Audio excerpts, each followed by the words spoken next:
BNP জামাতের supremacy শ্রেষ্ঠত্ব মেনে নিতে বাধ্য হচ্ছে, বিশেষ করে দুইটা পয়েন্টে। রাজনীতির গুরুত্ব দুই পয়েন্টেই জামাতের বিজয়, বিএনপি মারা খাওয়া সারা। কি মির্জা ফখরুল একটা বক্তব্য থেকে আমরা এটা বিশ্লেষণ করব। মির্জা ফখরুল বলছেন, দেশে ধর্মের নামে বিভাজনের চেষ্টা চলছে। আমরা ধর্মবিশ্বাসী মানুষ হলো ধর্ম দিয়ে রাষ্ট্র বা সমাজকে বিভাজন করি না, অথচ আজ বাংলাদেশকে বিভক্ত করার অপচেষ্টা চলছে। মির্জা ফখরুল ইসলাম আলমগীর, এটা হচ্ছে মির্জা ফখরুল ইসলাম আলমগীরের কান্নাকাটি। এই কান্নাকাটি করে কোনো লাভ নেই। তাহলে বাস্তবতা কি? বাস্তবতা হচ্ছে ধর্মের নামে যে বিভাজন, এই বিভাজন বাংলাদেশে হবেই। আপনি বিভাজন বলে শান্তি পান আর যা বলে শান্তি পান। জামাত এটা করবে, আপনাকে মেনে নিতে হবে। আপনি নাকে খত দিয়ে মেনে নেবেন, নইলে আপনি বাংলাদেশে রাজনীতি করতে পারবেন না। অবাক হচ্ছেন যে এটা আবার কেমন কথা? গায়ের জোরে খাইম খেলি কথা না, খাইম খেলি কথা না, কি বোঝেন? রিয়ালিটি হচ্ছে, যেমন জামাত চরমোনাই, তারা ওয়াজের স্টেজে জুমার খুতবায় মসজিদে বসে হাজারো বার বলবে, আমরা ইসলামের পক্ষের শক্তি, আমাদেরকে ভোট দিন। বিএনপি চান্দাবাজ, ইসলামের বিরুদ্ধে শক্তি, এরা শরিয়া আইন মানে না, ওদেরকে ভোট দিবেন না। ওয়াজের স্টেজে বলবে, মসজিদে বলবে, কিন্তু বিএনপি কিচ্ছু করতে পারবে না। কিছু করতে যাইবে, ইসলাম বিরোধী হিসাবে চিহ্নিত করে ওদেরকে মানুষ পিটাবে। এই সুপ্রিমেসি জামাত চরমোনাইয়ের বিএনপি মেনে নিতে বাধ্য হবে। যেহেতু জামাত চরমোনাইয়ের মধ্যে ঐক্য হয়ে গেছে, ইসলামপন্থীদের মধ্যে ঐক্য হয়ে গেছে, এখন আর বিএনপির কিছু করার নেই। এটা কেন বিএনপিকে মানতে হবে? সহজ হিসাব দেখেন, যে মির্জা ফখরুলের মতো লোক, দাড়ি চাচা লোক, ঠিক মতো সূরা ফাতিহা পড়তে পারে না, অজু করতে পারে না ঠিক মতো, এনে যদি কোনো একটা মসজিদে বা ওয়াজের স্টেজে যে কথা বলার চেষ্টা করে, মসজিদের মেম্বরে দাঁড়িয়ে কিংবা ওয়াজের স্টেজে দাঁড়িয়ে কথা বলা মির্জা ফখরুলের সাথে যায়? ফিট হয়?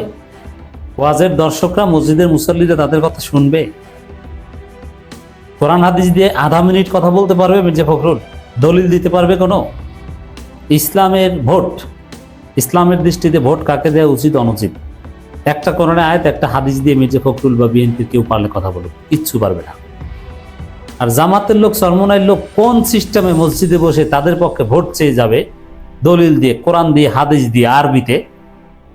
এটা বিএনপির অনেক অশিক্ষিত লোক, বিএনপির লোকজন সবাই অশিক্ষিত ধর্মীয় দিক থেকে। যেমন ধর্ম বুঝে, ধর্মের এক্সপার্ট বিএনপিতে এরকম ওলামা দলের লোকজনও বোঝে না। ওরাও পান্ডা, অশিক্ষিত, বুঝবেই না শরীয়তের কোন উজুলের ভিত্তিতে কিভাবে কি জামাত চরমোনাইকে ভোট দেওয়া জরুরত বানিয়ে দিবে রেজাউল করিম আবরাররা। ওটা বিএনপি টোটাল ওলামা দল কবর থেকে উঠিয়ে ওরা এটা মিলাতে পারবে না হিসাব। আরে ভাই, মসজিদের ইমাম, মুয়াজ্জিন, খতিব, ওয়াজের বক্তা, এরা সবাই জামাত নয়, চরমোনাই। বিএনপি করে এরকম তো কেউ নাই। তাহলে তারা তো এই ধর্মীয়ভাবে বয়ান করবেই। এই জন্য মির্জা ফখরুল কান্না করছেন। ভাই, এই ধর্মের ভিত্তিতে ভোট চাওয়া, ধর্মের পক্ষে বিপক্ষে, আমরা ইসলামের পক্ষে ওরা বিপক্ষে, এইটা কেন করেন? এটা করেন না মির্জা ফখরুল সাহেব। আপনি যতই বলেন, অবশ্যই জামাত চরমোনাই করতে হবে এবং এটা করা উচিত, এটি ইসলাম। কারণ আসলেই জামাত চরমোনাই ইসলামের পক্ষে আর বিএনপি ইসলামের বিরুদ্ধে। কেন ইসলামের বিরুদ্ধে? এই যে মির্জা ফখরুল বলেছেন মাস্ক পরে যে বিএনপি শরিয়া আইনে বিশ্বাস করে না। এখন যারা শরিয়া আইনে বিশ্বাস করে না, প্রত্যেক হুজুরের জন্য ওয়াজিব তাদের বিরুদ্ধে তাদের ভোট না দিতে আহ্বান জানানো।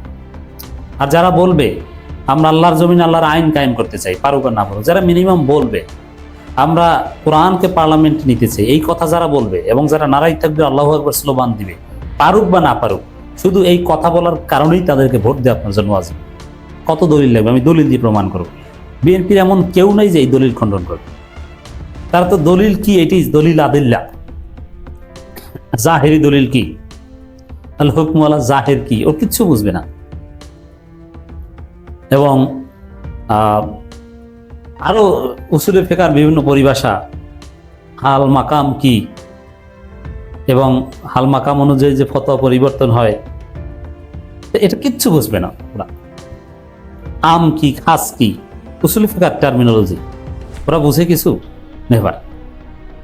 এই জায়গায় ইসলামের দৃষ্টিতে জামাত চরমোনাই ধর্মের ভিত্তিতে মির্জা ফখরুলের ভাষায় বিভাজন সৃষ্টি করে বক্তব্য দিবে এবং এর মাধ্যমে বিএনপিকে পরাজিত করবে, এটা মেনে নিতে বিএনপি বাধ্য হবে, মেনে নিতে হবে।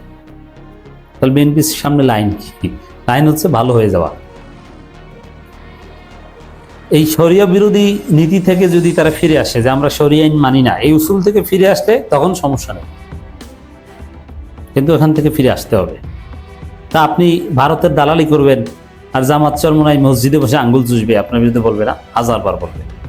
ভারত আপনাকে বলেছে, ভারতকে খুশি করার জন্য আপনি বলেছেন যে আমরা শরিয়া আইন মানি না, বিশ্বাস করি না, অথচ বাংলাদেশ চলে শরিয়া আইনে। বাংলাদেশের সিভিল ল বেশিরভাগই সরাসরি শরিয়া আইন। এটা মির্জা ফখরুল জানেন, সিভিল ল সরাসরি শরিয়া আইন। বাংলাদেশের মুসলিম পারিবারিক আইন থেকে শুরু করে ইনহেরিটেন্স ল, এগুলো কি? এগুলো তো শরিয়া আইন। ইনহেরিটেন্স ল, শুধু ইনহেরিটেন্স নয়, সিভিল ল বেশিরভাগই যারা জুরিসপ্রুডেন্স পড়েছেন তারা জানেন, মুসলিম সিভিল ল বেশিরভাগই এসেছে একদম সরাসরি শরিয়া থেকে। আবার তাজির সিস্টেমও বাংলাদেশে অনেক আছে। তাজির বুঝেন? মানে কাজী নিজে, বিচারক নিজে, ম্যাজিস্ট্রেট নিজে তার বিবেক প্রসূতভাবে অনেক কিছুর রায় দিতে পারবে, এটাও শরিয়া অ্যালাউড। এগুলো তো বিএনপি বুঝে না। ধর্মের ভিত্তিতে বিভাজন, এটা বাংলাদেশে এখন বাস্তবতা। এটা ভারতেও হয়। বিজেপি তো ধর্মীয় স্লোগান দিয়ে জিতে যে আমরা হিন্দু ধর্মের পক্ষে, আর বিজেপি কংগ্রেস হিন্দু বিরোধী। আমরা পূজা করি, ওরা পূজা করে না ঠিক মতো। এটা বিজেপির সফলতার একটা মন্ত্র।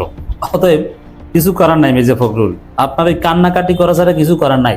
আপনি পারলে মসজিদে যান, আপনাদের সামনে উপায় আছে। সবাই দিন শিখুন, জামাতের মতো, সরমনের মতো দাঁড়িয়ে রাখেন, কোরআনে আয়াত, বিষয়ভিত্তিক আয়াত হাদিস মুখস্থ করেন সহিশুদ্ধভাবে, দু একটা উসুল মুখস্থ করেন, তারপরে মসজিদের মেম্বারে দাঁড়িয়ে যেন জামাত নেতার মতো 2-4-5 মিনিট দলিল দিয়ে কথা বলতে পারেন, তাহলে আপনি কিছুটা হলেও লাইমলাইটে থাকতে পারবেন।